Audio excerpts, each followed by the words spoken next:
¿Qué habita a los autores que nos fascinan? ¿Qué los mueve por dentro? ¿Qué parte plasman en sus creaciones? ¿Y qué parte dejan fuera? Bienvenidas a Autores Habitados, el podcast literario de Elena Cienfuegos.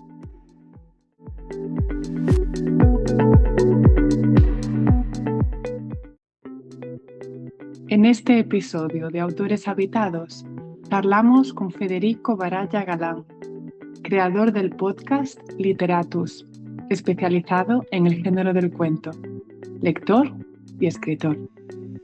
Con él hablamos de identidad, de la importancia del aburrimiento, de habitar todos los estados emocionales, de hacerse preguntas, de la utilidad de ser ñoño o geek y de muchas cosas más. Esperamos que lo disfrutéis tanto como nosotros.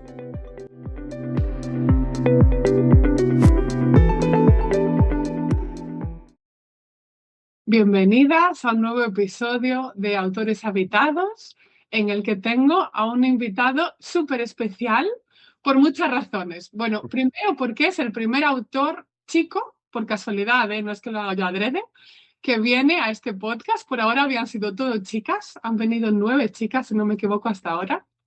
Y luego porque además de autor, tiene un pedazo podcast, que seguro que lo conocéis por eso, que se llama Literatus, que es un podcast especializado en el género del cuento, que a mí me encanta y que escucho un montón desde que me lo recomendaron. Así que bienvenido, Federico Baralla Galán, ¿qué tal estás? Hola Elena, no, bien, muy feliz de estar acá, muy agradecido por la invitación y bueno, nada, pues seguramente la vamos a pasar muy bien. Mira, te lanzo ya directamente la pelota a tu campo. Creo que haces tú también lo mismo con los invitados. A mí me encanta que os presentéis vosotros. ¿Qué os Bien, apetece? ¿Qué te apetece contarme? ¿De quién eres como escritor, como podcaster, como persona? claro, yo hago eso muy tramposamente, me gusta hacerle la trampa a los autores también, es para ponerlos en esa situación de ver ellos qué piensan de sí mismos, porque me parece una pregunta terrible, me parece horrorosa esa pregunta. Em, pero bueno, yo siempre digo lo mismo, yo soy un lector, como que eso es lo que yo soy, yo me dedico a leer, por más extraño que suene, pues porque no sé quién se dedica a leer, pero yo me dedico a leer y mis días es eso, es leer, tengo un perrito, entonces me siento en el sofá y él duerme y yo leo y yo soy una persona también muy, acá en Colombia decimos muy ñoña, ¿no? Muy geek, supongo. Entonces a mí me gusta mucho la literatura, pero me gusta mucho el cine, pero me gustan mucho los videojuegos. También soy un poco enfermo por el fútbol, entonces ahorita que viene el mundial estoy preocupado porque quisiera verme todos los partidos, pero me parece que también es mucho tiempo invertido. Entonces me gusta mucho el fútbol y, pero lo que de verdad me interesa en la vida es la literatura, entonces como que gasto la mayoría de tiempo de mi vida o lo invierto leyendo, encontrando nuevos autores, desarmando cuentos, viendo qué hay para hacer y pues en ese orden de ideas fue que creé Literatus, que empezó simplemente como un proyecto personal, hobby. Yo en esa época de mi vida estaba muy deprimido. Entonces, Literatus nació también como una respuesta a esa depresión, como a necesito hacer algo que me dé un poquito de sentido y que me dé felicidad. Y entonces así nace Literatus y por eso yo siempre le estoy tan agradecido a este proyecto, pues porque me ayudó en un momento muy oscuro. Entonces eso, estoy casado, tengo 2 hermanos, una hermana y un hermano, eh, y ya, yo creo que eso soy. Me encanta. Oye, qué bonito que surgiera un proyecto así en un momento así. Siento que en los momentos de crisis, cuando nos ponemos ahí como a reconstruirnos, salen cosas bastante espectaculares e igual inesperadas, que no hubieran salido de otra forma. Claro, el podcast tiene un nombre muy bonito porque tiene la palabra habitar y yo creo que eso es muy importante en la vida. O sea, uno también tiene que habitar la tristeza, las decepciones y la felicidad, por supuesto. Y yo creo que también o sea, tampoco es que toque estar siempre triste ni nada por el estilo, pero sí pienso que muy buenas ideas o algunas buenas ideas salen de momentos en los que uno se permite también sentir tristeza o aburrición también de la vida misma. Y yo siento que eso también fue lo que me pasó a mí. Estaba muy aburrido como en mi trabajo, tenía un trabajo común y corriente, estaba muy aburrido ahí y eso estaba afectando otros estadios de mi vida, otras casas. Y entonces, pues, como que todo eso me llevó a preguntarme o a hacerme preguntas y un día dije, ¿qué pasa si empiezo a hablar de literatura en un podcast que me invento? Y así empecé y empecé yo soy muy de hacer las cosas, entonces, nada, empecé como tenía las cosas que tenía y ahí empecé y me gusta mucho eso como de habitar también esos sentimientos. Sí, sí, yo también lo considero como súper importante, como que a veces parece que tenemos que vivir en una fotografía. No sonríe para la foto, ya, pero si estoy hoy triste y no quiero sonreír, o si estoy llorando y quiero salir llorando, pues igual hay que permitírselo. Que no siempre es fácil por la presión social y todas Claro. esas cosas, pero que está guay tenerlo presente. Sí, sí, sí, sí. Y es que también nos toca una época, siento yo, en la que se quiere siempre estar bien, ¿no? Las redes sociales lo que premian es esta vida perfecta, que ya es medio cliché decirlo, pues porque ya se ha dicho muchas veces, pero sí, o sea, se busca es eso y la verdad es que yo pienso que la gran creatividad muchas veces nace de otros caminos. Nace, por ejemplo, de la aburrición. La aburrición es muy importante en mi caso para la creatividad. No hacer nada, observar bien, oír. Entonces sí, siento que las redes sociales a veces nos hacen mucho daño por eso. Y oye, ya que has entrado por ahí, ¿cómo es tu proceso creativo? ¿De dónde surgen tus ideas? Porque ya has dicho ahí un poquito aprovecho y me meto por ahí. Yo pienso mucho en la creatividad como un banco de referentes.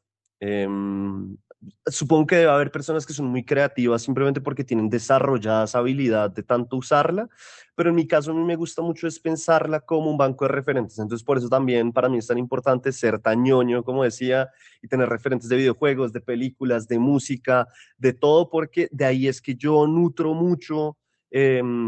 La creatividad, ya sea para la literatura, ya sea para el podcast, ya sea para mi vida en general. Entonces, sí, yo parto mucho de las referencias, me gusta siempre andar con libretas. Yo soy una persona que anda siempre con libreta para anotar cosas, pero no cosas como, digamos, yo no soy tanto de, o qué clima, sino me gusta mucho también anotar lo que la gente dice. Siento que hay mucha poética en lo que la gente dice, la forma en que la gente dice las cosas, y me gusta atrapar eso, y me gusta mucho también atrapar los pensamientos que tengo en el día, porque yo soy el típico que si no, yo soy un desastre. Si yo no atrapo eso, lo pierdo todo. Entonces ando mucho con libretas. Soy en ese sentido, yo digo que soy vago porque soy muy de rumiar las ideas, sobre todo en la literatura, y ya cuando tengo más o menos la idea es que me siento sí, y la hago y la escribo, pero me gusta mucho es tener referentes. Y entonces, si quiero escribir, ahorita estaba escribiendo un cuento o estoy en el proceso sobre un cura. Entonces, fui a donde mis amigos lectores y les dije, ¿qué cuentos tienen cuyo personaje principal o secundario, lo que sea un cura? Que tienen por ahí que me puedan pasar. Entonces me pasaron cosas, entonces yo las reviso, las leo y digo, ah, esto está bacano, esto no me gusta. Y así voy cogiendo de muchas cosas y como que mi proceso creativo es ese y es muy iterativo de sentarme a hacerlo, después volver, funcionó, no funcionó, seguir una y otra vez. Y digamos que es muy específico hacia ese lado, pero en las redes sociales sí fue más de hacerle. O sea, yo me obsesioné y dije, tengo que lograrlo y le metí, le metí, le metí, le metí. Y cuando empecé a ver que había cosas que funcionaban, pues empecé a replicarlas. Oh, qué guay, me parece súper interesante. Sí, mira, porque como que también partes del auditivo, ¿no? Como que lo que te sueles apuntar son conversaciones, como yo estudié en un momento dado programación neurolingüística y hablaban como de las preferencias de cada uno, los que vamos más a lo visual, a lo auditivo, a lo sensorial, y tú lo que te apuntas suelen ser eso como o pensamientos tuyos, que en el fondo es como cosas que nos contamos, o cosas que oyes. Me parece muy interesante eso. Y es curioso porque si yo pienso en mi memoria es mucho más visual. Es decir, Ah, mira. con mi esposa peleamos mucho en ese sentido porque podemos ver una película y ella al siguiente día no se acuerda de la película. Es una cosa, pero yo le digo, pero ¿cómo no es posible? Yo me acuerdo de escenas completas visualmente. En cambio, yo oigo una canción y tengo que oírla 1 millón de veces para aprenderme la letra. Guau, qué Ella, con interesante. una vez que la oiga, ya se aprende la letra. Entonces, yo sé que mi memoria es mucho más visual, por ejemplo. Ah, qué interesante eso. Sí. Y luego, ¿cómo trabajas tus ideas? ¿En general trabajas en solitario? ¿O tienes como un grupo? No, ¿O yo vivo, o sea, yo me la paso casi siempre solo, en silencio, pues por mi trabajo y las lógicas de mi trabajo. Entonces, sí, yo pienso la escritura como algo muy personal, no muy personal, pero sí muy individual en ese primer proceso.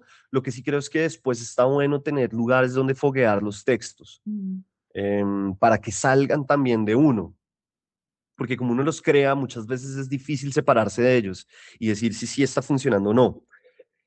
Entonces, la primera parte sí es muy de, tengo una idea, tengo una imagen, tengo un tema que quiero tocar, em, qué hay detrás de eso, escarbo un poco y escribo una primera versión, que normalmente las primeras versiones son horribles, pero me da ya luces más o menos de hacia dónde más o menos está yendo la idea. Y hay veces que digo, no hay nada, simplemente no mm, hay nada. Entonces, hasta hay que dejarla ahí, de pronto en unos años vuelvo y me doy cuenta que sí hay algo y que tenía que ir a trabajarlo por otro lado. Y empiezo a editar, a editar, a editar, a editar, hasta que ya en algún momento le pido a alguien que me lea y ese alguien me dice, no, qué cuento más horrible. Y entonces vuelvo a trabajarlo y así más o menos es como funciono yo, pero es un proceso muy solitario. vale, claro. Sí. ¿Y cómo entró en general la escritura o la literatura en tu vida? ¿Es desde muy pequeño o hubo un momento ahí a lo Haruki Murakami que tuviste como una revelación? ¿Cómo fue la cosa? No, ojalá hubiera tenido una revelación. No, y tampoco fue desde muy pequeño. La verdad es que en mi casa no, o sea, mis papás no son grandes lectores. Ahora, digamos, mi mamá lee más porque yo tengo muchos clubes de lectura, entonces ella quiere ir. Entonces está Qué leyendo guay. más, pero yo crecí en una casa en la que tal vez mi hermana leía, era la que más leía, pero de resto no se leía mucho, pero sí era una casa artística, es decir, mi mamá es pintora, a mi papá le interesaba mucho la fotografía, la música, le interesa también mucho, mi hermano también era muy interesado por la música, entonces como que había algo ahí en la vena artística, pero la lectura no estaba. Yo solía, sí, si acaso leía cómics, pero muy pocos, y más adelante en la vida lo que me pasó fue que yo en la adolescencia me empecé a obsesionar, pero con las líricas de la música. Vale. Entonces empecé a oír mucho a Andrés Calamaro, Fito Páez, empecé a oír mucho a Charly García, empecé a oír mucha música en inglés y a mí lo que me interesaba más que toda la música era la lírica, como de entender esta gente por qué decía esas cosas. Y como que ahí empecé yo a preocuparme por la literatura, porque de ahí yo salto a la literatura, como que digo, bueno, si estos manes están haciendo esto, ¿qué hay en la literatura?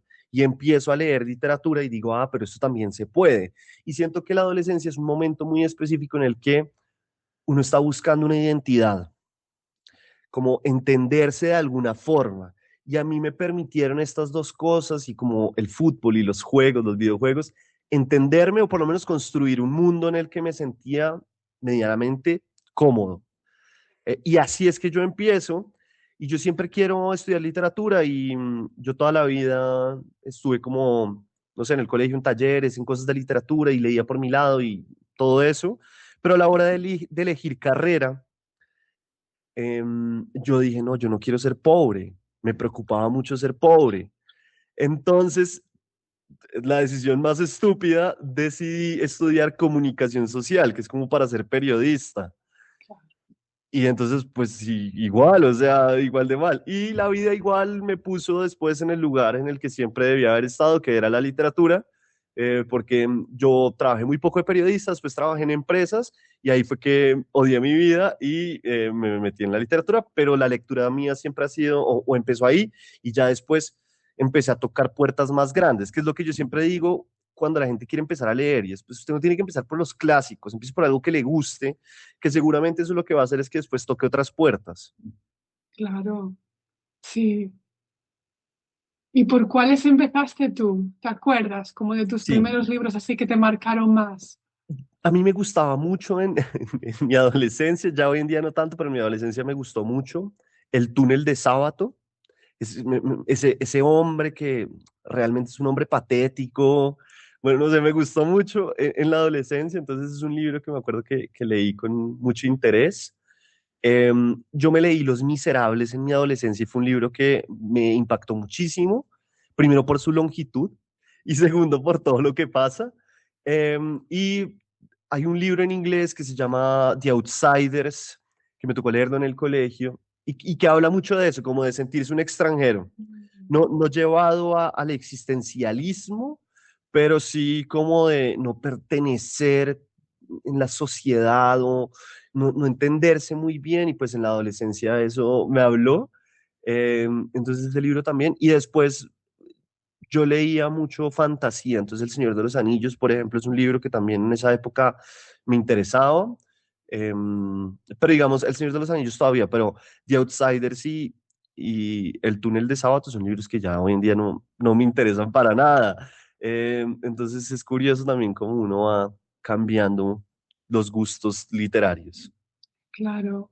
Y me parece muy interesante también lo que dices de necesidad de pertenecer, ¿no? Es verdad que lo literario tiene un poco eso de no estoy muy convencida con esta realidad que me rodea. Igual se equivocaron mandándome aquí a este planeta. Voy a montarme mi realidad paralela y conectarme quizás, aunque sea a través de libros o en directo, dependerá del caso, con otras personas que lo vivan igual, porque en el fondo yo creo que todo escritor se escapa un poco, ¿no? De lo que le rodea, no sé. Y yo me sentía muy extraño, yo me sentía muy extraño y creo que también esas preguntas me llevan a la literatura, que Mm, yo creo que las preguntas tienen también esa bondad y es que lo llevan a uno a lugares donde uno no está. Eh, y me pasa lo mismo con la escritura, es decir, muchos de los cuentos que yo escribo, de los intereses que tengo de escribir, son de preguntas que tengo, como de cosas que no termino de entender o de obsesiones que tengo muy específicas, que son preguntas que vuelvo y me hago una y otra vez y trato de ver qué hay ahí a través de la escritura. Y pues eso ha sido también para mí la literatura. O sea, yo peleo mucho con todas estas cosas que se venden a través de la literatura, como por ejemplo que la literatura nos lleva a otros mundos o que la literatura nos hace mejores personas, nos hace más inteligentes. Yo no creo en nada de eso, nada de eso. Yo leo porque me parece que la literatura es demasiada belleza. Eh, y uno cómo se va a privar de algo así, no porque crean ni que me hace mejor persona, nada de eso. Entonces, eso también me parece bonito en el sentido de la literatura por la literatura. sí, mira, justo hablábamos de eso este fin de semana porque estuve en la Feria del Libro de Madrid y en un momento dado estábamos como un grupo de escritores e ilustradores muy grande. Llamó la atención de un periodista y vino a entrevistarnos, ¿no? Y claro, habló de pedagogía, porque encima como yo tengo dos palos, el del relato y el del álbum ilustrado, y éramos un grupo de álbum ilustrado. Entonces, claro, para infantil, peor aún, ya te lo imaginas. Si ya para adulto hay que aprender, para infantil ya es obligatorio. Y un compañero mío, Pablo Albo, le decía, pero es que no está ahí para aprender la literatura, está para vivir una experiencia artística. Y él le decía, no, pero se aprende igual, pero no es el objetivo principal. Luego tú aprenderás lo que quieras aprender si quieres, pero el Claro. tema es vivir lo que dices tú, esa belleza, esa experiencia. Sí, Sí, exacto, o sea, pero claro que eso también son visiones muy específicas de la lectura que nosotros tenemos, pero también hay gente que se acerca a la lectura para eso mismo, para aprender. Y creo que hay géneros muy específicos que sirven para aprender, es decir, la no ficción puede ser muchas veces un buen género para esas personas que quieren aprender, es decir, quiero conocer más de la Revolución Francesa y esta persona escribió ese libro que puede enseñarme eso, listo, está perfecto, pero yo la literatura, es decir, el cuento, la novela, la poesía, la entiendo es como quiero entrarme ahí a ver qué hay. ¿Qué es lo que escribió esa persona y por qué? ¿Y cómo lo hizo? Para mí es muy importante el cómo lo hizo, no dónde lo escribió, sino qué herramientas utiliza para lograr esto que me parece tan impresionante y tan bello. Sí, es decir, pues eso a uno le debe enseñar, yo creo, sobre la vida misma, pero no es mi finalidad entrar ahí a encontrar eso. Claro, sí, sí, te entiendo, te entiendo. ¿Y cuáles sientes que son, aprovecho lo que acabas de decir para hacerte una pregunta, tus herramientas a la hora de crear? ¿De qué te sirves tú para hacer que tus cuentos funcionen o si es algo consciente? Porque igual es inconsciente. Yo en mi caso no sé si sabría responder a esa pregunta, la verdad. No, esa es una pregunta muy horrible también. Yo creo que más que eso, o sea, uno está habitado es por, de nuevo, referentes. Entonces, a mí me habita mucho esta nueva ola de escritoras, Samantha Mm, Schweblin, María Fernanda Ampuero, Magali Echevarne, que tienen esta visión del cuento, que es rápido, que va para adelante. Entonces, eso a mí me parece, me gusta. Me gusta también este terror que no termina de ser terror, como que la intención no es que sea terror, sino que tiene elementos de terror. Entonces, en algunos cuentos me gusta intentar eso y ver qué hay. Acá en Colombia hay una autora que también sé que me interesa mucho, que es Lina Parra, que es de Medellín. Entonces, ella también tiene unos elementos muy interesantes que me gusta también ver qué hay por ahí. Y ya después tengo como temas más clásicos, entonces Borges, por ejemplo, Cortázar. Me gusta mucho lo que hizo en su momento un autor colombiano que es Fernando Vallejo con el ritmo de la escritura. Obviamente soy García Marquiano hasta la muerte. Y pues Vargas Llosa, Virginia Woolf, es decir, como que siento que me habitan o me interesa eso y también la narrativa de Estados Unidos, ¿no? O sea, no hay nada que hacer. Cheever, Carver, todos estos tipos que fueron unos animales del cuento, Hemingway. Y de España, Javier Marías me interesa mucho, mm, por ejemplo. Me interesa mucho, me gusta mucho lo que él hizo. Entonces, más que pensar cómo voy a hacer esto o voy a aplicar esto, es como que ya tengo eso y busco y después ya en la edición, si es que empiezo a pensar como, bueno, ¿cómo viene este cuento en ritmo, por ejemplo? Es un cuento que está muy bajito de ritmo, entonces hay que meterle más cosas. Es un cuento, por ejemplo, que los personajes no están terminando de funcionar. Ahí es que ya empiezo a pensar en eso, pero en un principio es simplemente como, vamos a ver. claro. Y en cuanto a tus temas, ¿cuáles son como tus temas o tus preguntas recurrentes? O Eh, va cambiando también como mucho según el relato, o vuelves un poco de vez en cuando? yo creo que uno como autor tiene unos temas, em, y mis temas son, no sé por qué tengo esos temas, pero a mí me interesa mucho, por ejemplo, la vida de las mujeres. O sea, eso suena muy extraño, eso suena muy mal, pero Está eh, guay. yo siento que crecí en un ambiente muy femenino, entonces me interesa, digamos, hay un tema que me interesa, no sé por qué, que está un poco inhabitable y es el tema del embarazo. Como para las mujeres y también para el hombre, pero sobre todo para las mujeres y también el tema como qué pasa después del embarazo. Todo este tema del posparto, me parece que también me interesa mucho que las mujeres les toca criar, cada vez también hay más apoyo de los hombres y más, pero y tener una carrera, eso me parece, y como la fortaleza detrás de eso por parte de las mujeres me parece increíble. Entonces tengo algunos cuentos que van hacia eso, que es extraño y a veces me pregunto como, pero ¿quién soy yo para estar escribiendo sobre eso cuando deberían ser las mujeres y ya lo hacen y yo no debería estar haciéndolo? Pero me salen los cuentos así. Yo creo que eso también tiene que ver mucho con mi hermana, como que la veo a ella y digo, qué persona más interesante, y entonces de ahí nace. Tengo otro tema que es la plata.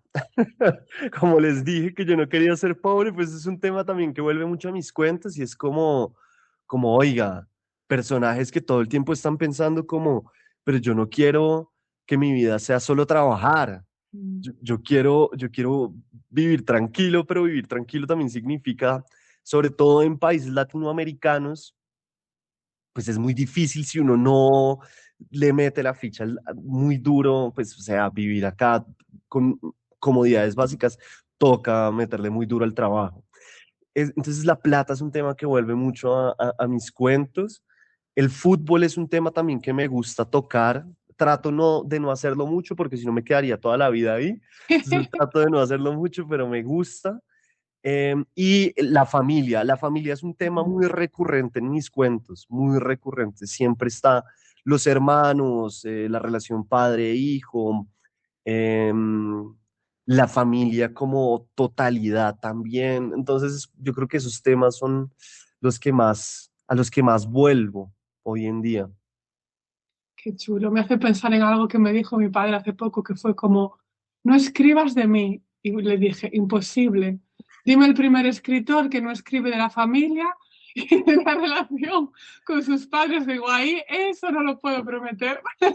Claro, es que la mayor tragedia para una familia es tener a alguien que sea escritor, ya, es la mayor tragedia porque, pues, en un inicio o en un principio, por lo menos la literatura va a partir desde ahí, ya más adelante de pronto uno se queda sin temas y ahí es que empieza a buscar otras cosas, pero en un inicio sí empieza ahí y yo sé que eso debe ser duro, pues, o sea, no debe ser fácil que alguien esté por allá desnudando los secretos familiares.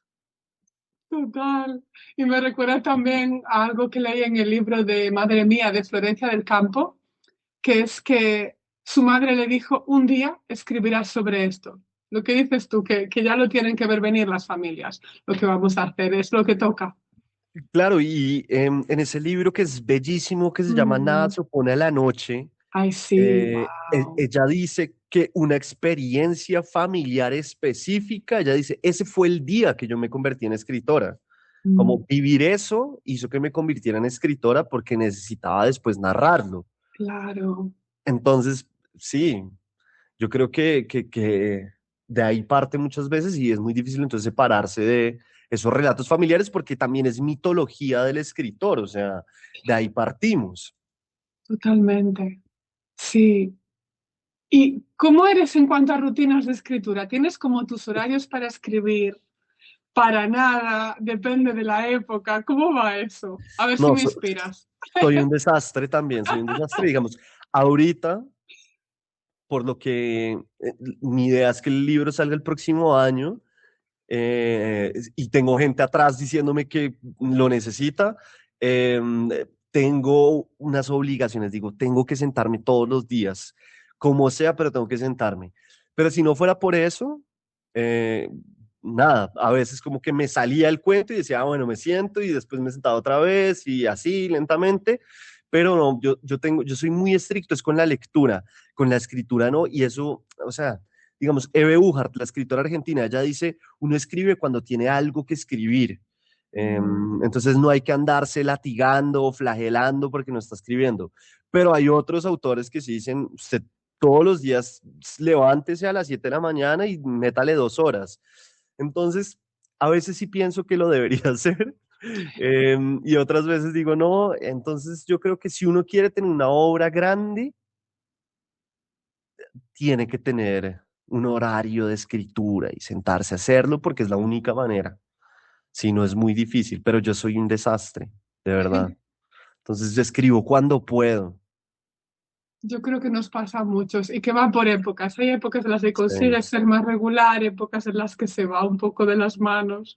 Oye, y pensando ya, ahora puedo preguntártelo, como tú haces con tus invitados, en el próximo libro, ¿qué vas a hacer con tu primer pago? Con tus royalties.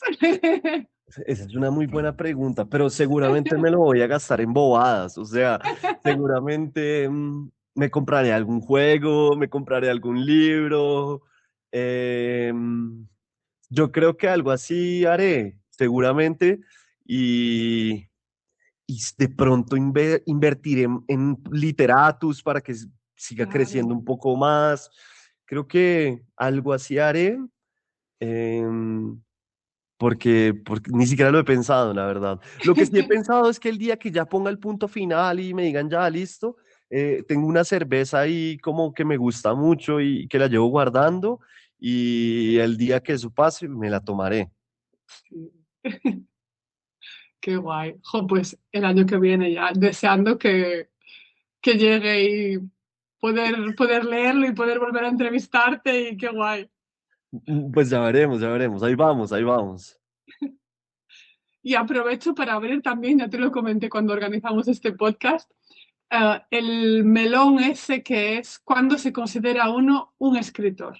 Es muy personal eso. Por ejemplo, tuve a Mariana Sández hace unas semanas aquí en el podcast y para mí ella evidentemente es una escritora. Me encanta cómo escribe, ha publicado varios libros y ella me dijo que ella no se consideraba escritora, que escritores eran otros, los clásicos que ella admira y que ella es alguien que escribe. Y en Es que, cambio, hay otras que enseguida les digo, ¿cómo te defines? Escritora. Y yo lo mismo cuando me preguntan, ¿dónde estás tú? no, yo tampoco me considero escritor, es decir, yo por eso me defino como lector. Yo pienso que soy Claro. lector y ya después veremos. Pero más allá de eso, o sea, yo pienso de nuevo como Eve Uhart. Eve Uhart me marcó mucho, como pueden ver. Y ella lo que dice, aunque los argentinos me dicen que se dice Hebe, como la H se pronuncia. Y ella lo que dice es que uno es muchas cosas, o sea, que uno decirse escritor es como, pero no, o sea, uno es lector, uno es escritor, uno es hermano, uno es papá, uno es muchas cosas. Y yo sí creo que la palabra escritor como que carga una vaina muy pesada, entonces uno muchas veces le huye a eso, pero sí, yo jamás, cuando la gente me pregunta, ¿usted qué hace? O me tengo que presentar, jamás digo, soy escritor.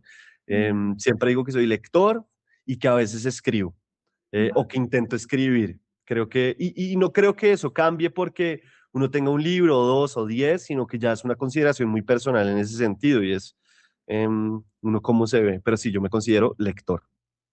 Claro, sí, te iba a preguntar eso, si creías que iba a cambiar en algún momento, si No, no creo. sentías que...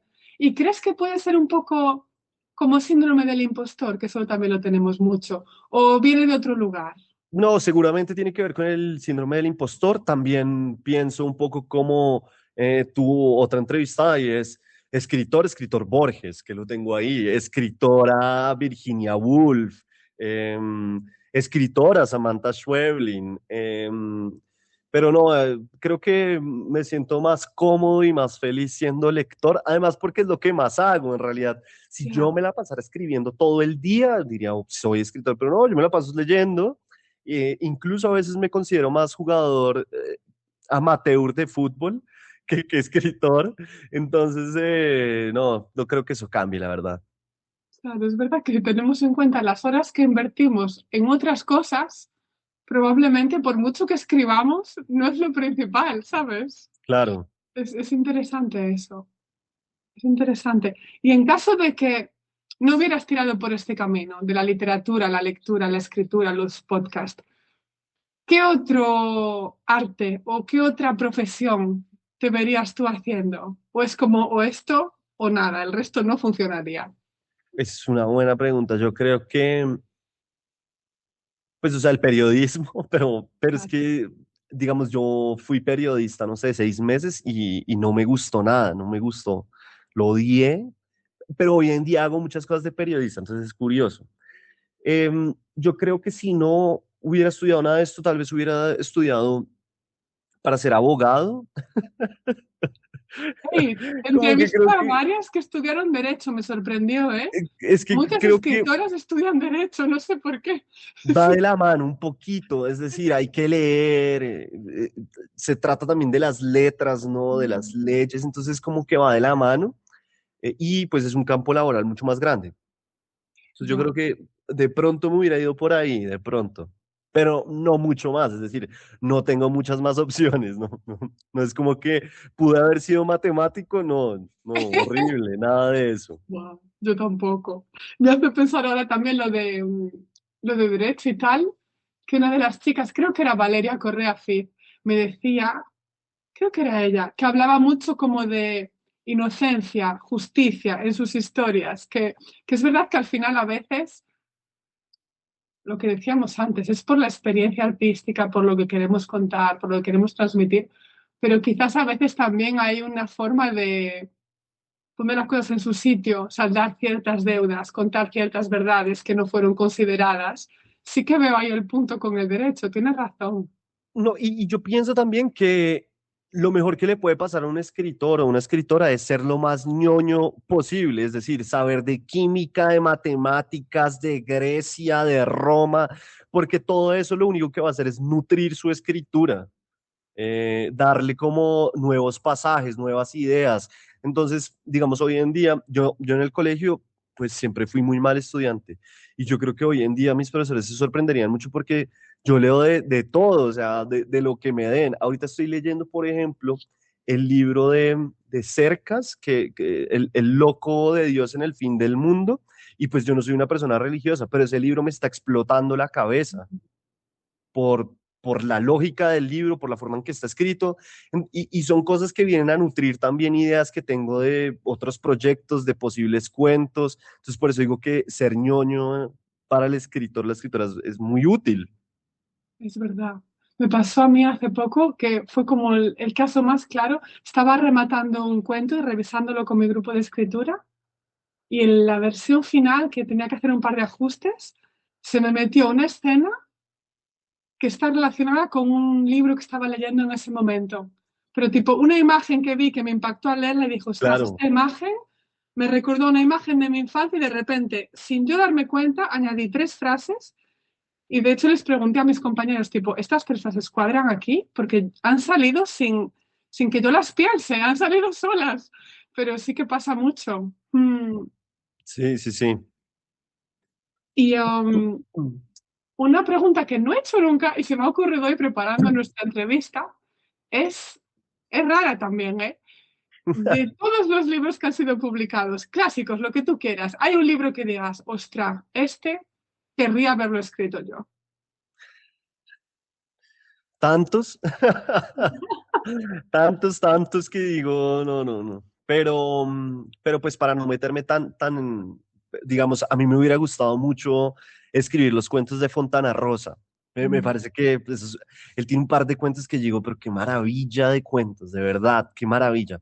Hay una novela que yo siempre leo y digo, esto no es justo, no es justo que este señor haya escrito esta novela, y es Luz de Agosto de Faulkner. Para mí esa novela es injusta, es decir, como que yo decía, pero ya para qué hay gente escribiendo, yo para qué estoy haciendo esto si este señor ya escribió eso. Eh, Faulkner es una de mis grandes debilidades, entonces me duele mucho cuando lo leo. Eh, no sé, tengo varias así que digo, hay cuentos que yo digo, digamos, Ojo en la garganta de Samantha Schweblin, yo doy mucha lata con ese cuento, porque yo digo, ¿por qué? ¿Por qué? ¿Por qué? Entonces sí, pues son varios, la verdad tengo varios que digo, qué cuentos más bellos, me hubiera gustado escribirlos, pero también es que uno tiene sus taras y sus obsesiones y nunca va a escribir eso, va a escribir otras cosas. Y también uno escribe, yo creo, lo que puede. Total, total. ¿Y por qué el cuento? ¿Tienes una respuesta lógica para eso? Porque yo, por ejemplo, sé que la novela es que no me sale directamente. A mí lo que me sale natural es el formato corto. ¿Cómo te pasa a ti?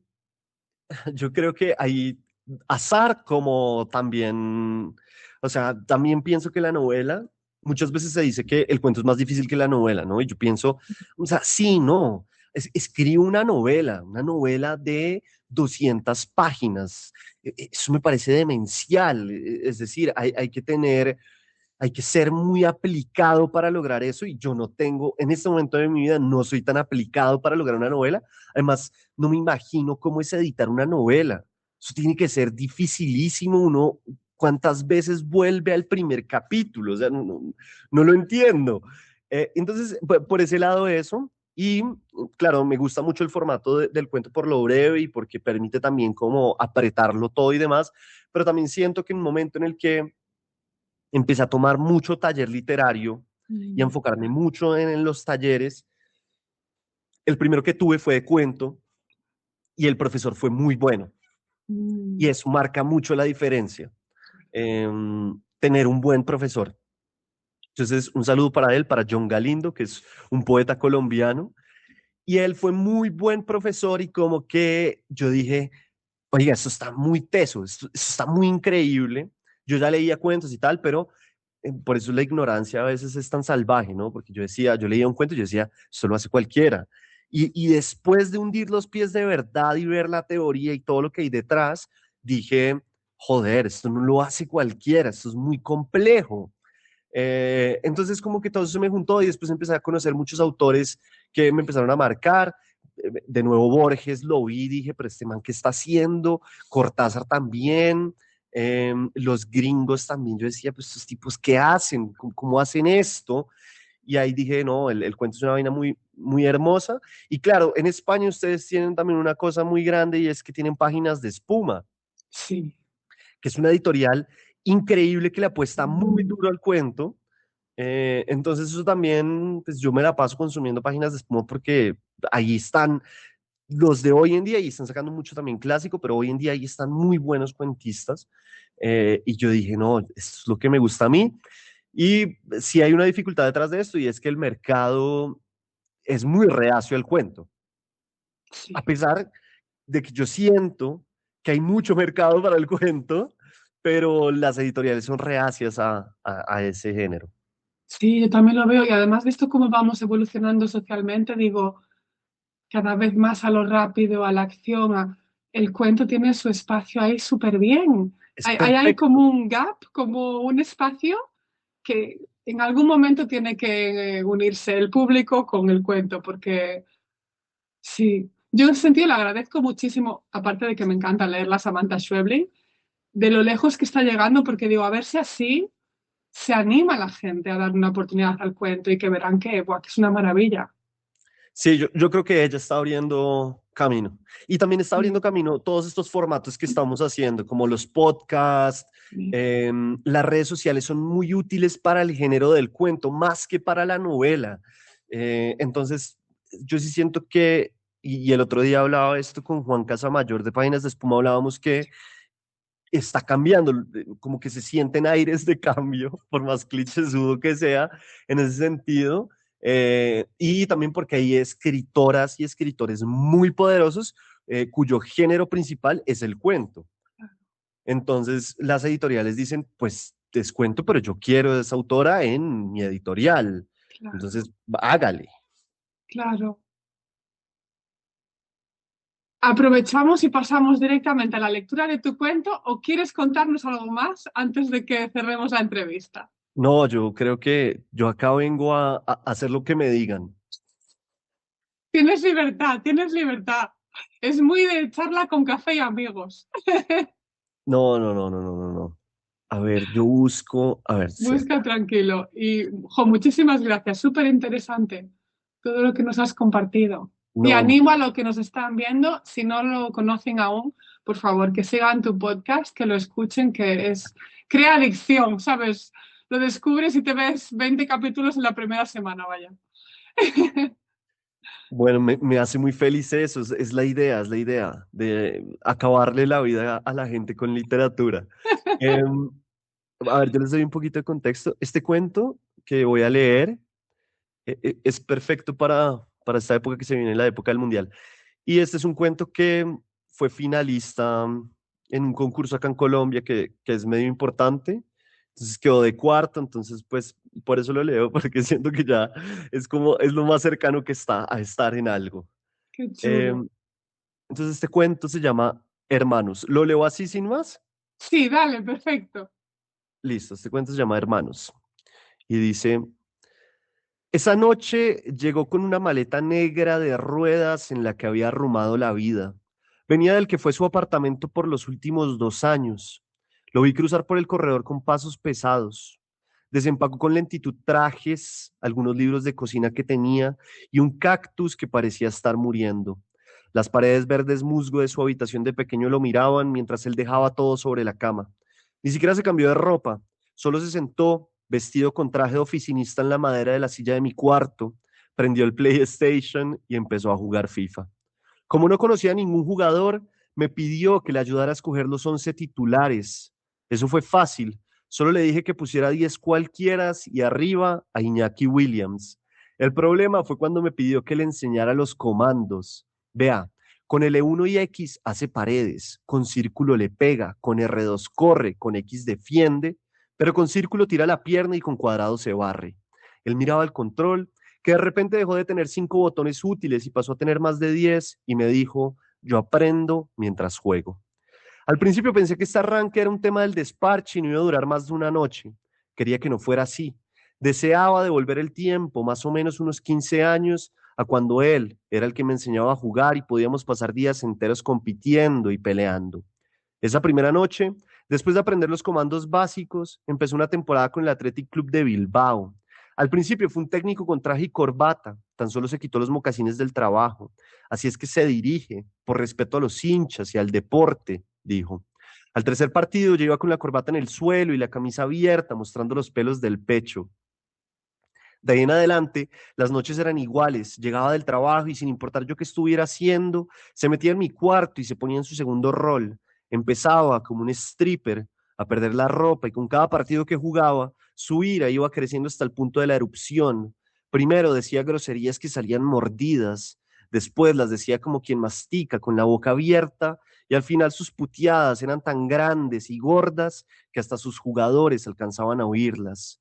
Mi favorita, sin duda, era cuando se decía para sus adentros y traicionado por la concentración le salía hacia afuera. Hasta estos cabrones me hacen el cajón.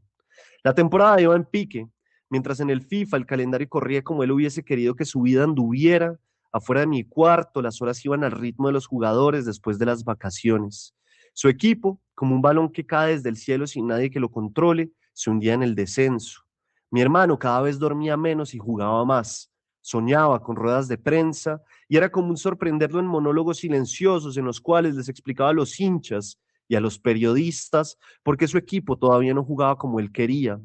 Después, a forma de conclusión, cerraba con alguna frase deprimente. Al principio todo es adoración, ahora capaz hasta me cambian por un tarro de pintura.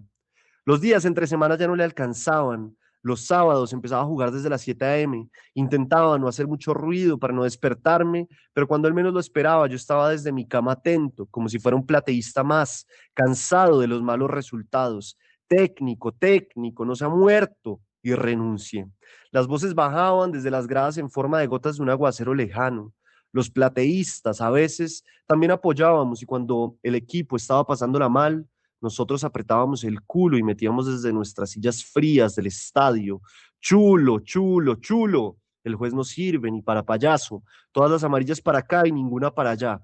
Lo mejor era, sin duda, cuando el equipo marcaba y por la cercanía que tenía con el técnico, podía abrazarlo para gritar el gol.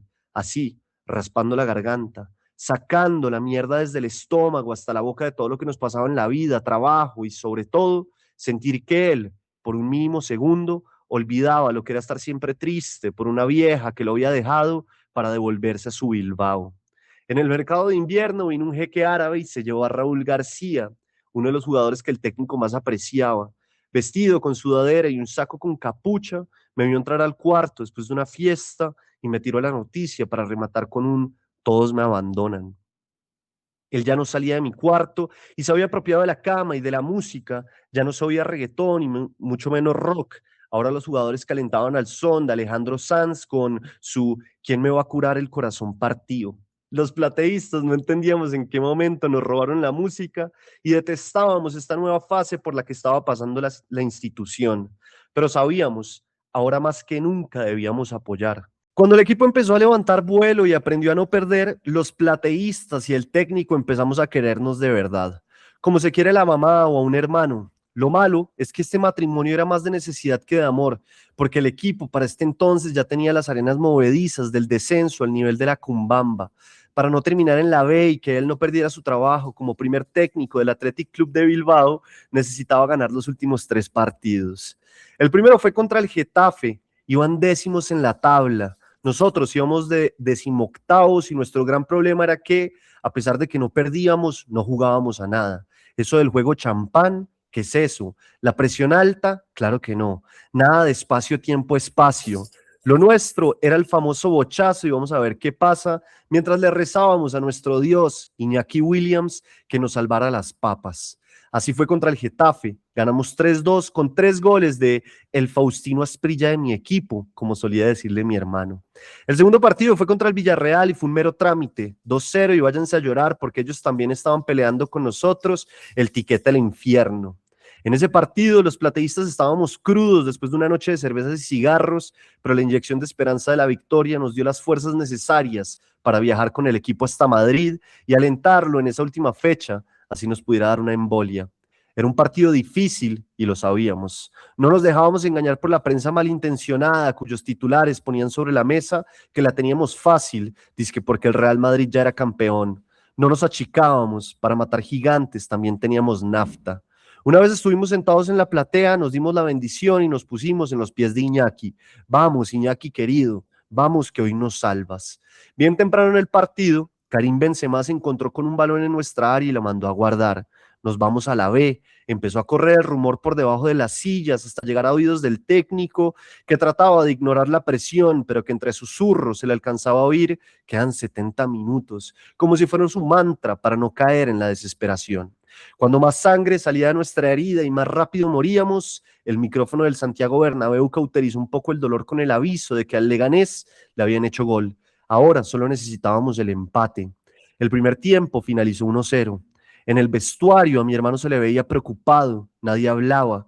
Para este momento sabíamos que los vestuarios de los equipos que se están yendo a la B son enemigos del silencio, porque cuando éste se ahinca ahí, los pensamientos de los jugadores se vuelven ruidosos y los miedos empiezan a sentarse en las tripas. Menos mal contábamos con Iñaki, capitán querido, que uno a uno fue levantando a todos los jugadores, diciéndoles lo que todos creíamos, aunque sea una, íbamos a tener y había que meterla como fuera, con la nariz, el pene o la mano. Mientras tanto gritaba atrás había que apretar y sacarlo pillo. Era hora de convertir a esas estrellitas del Real Madrid en polvo para esnifar luego en la fiesta de celebración. Salimos ilusionados. El segundo tiempo, sin embargo, fue más de lo mismo. Por nuestros puestos, el marullo de la vez se hacía cada vez más ruidoso.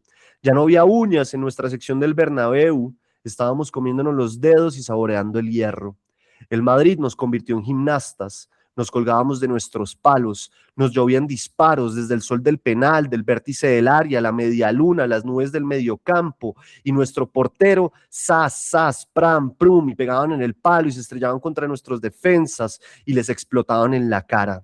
Arriba, solitario como un perro callejero, Iñaki Williams seguía el partido con ojos celosos.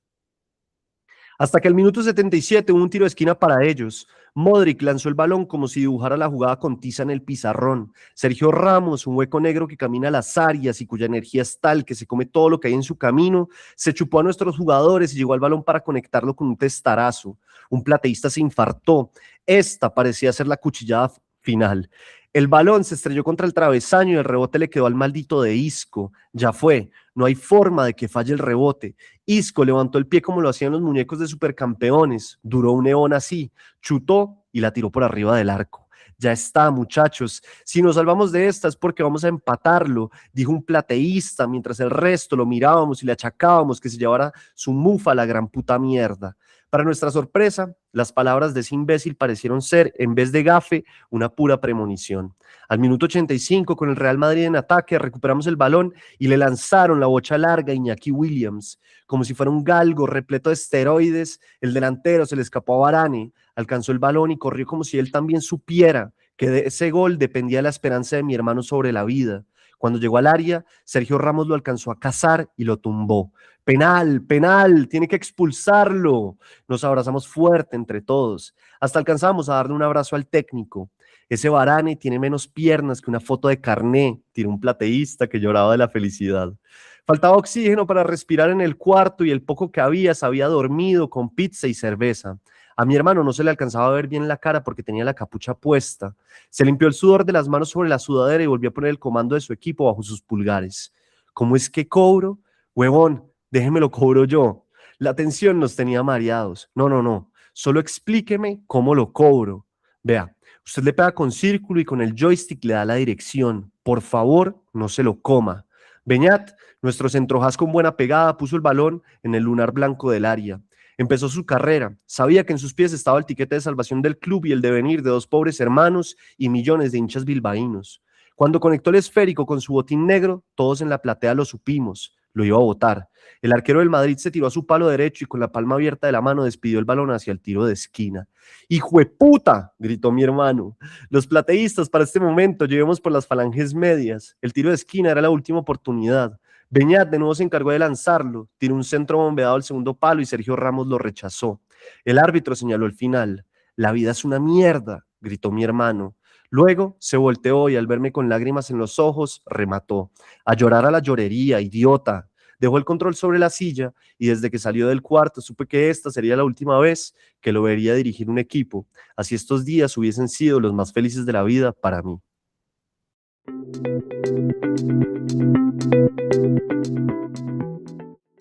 Gracias por acompañarnos. Nos vemos en el próximo episodio de Autores Habitados.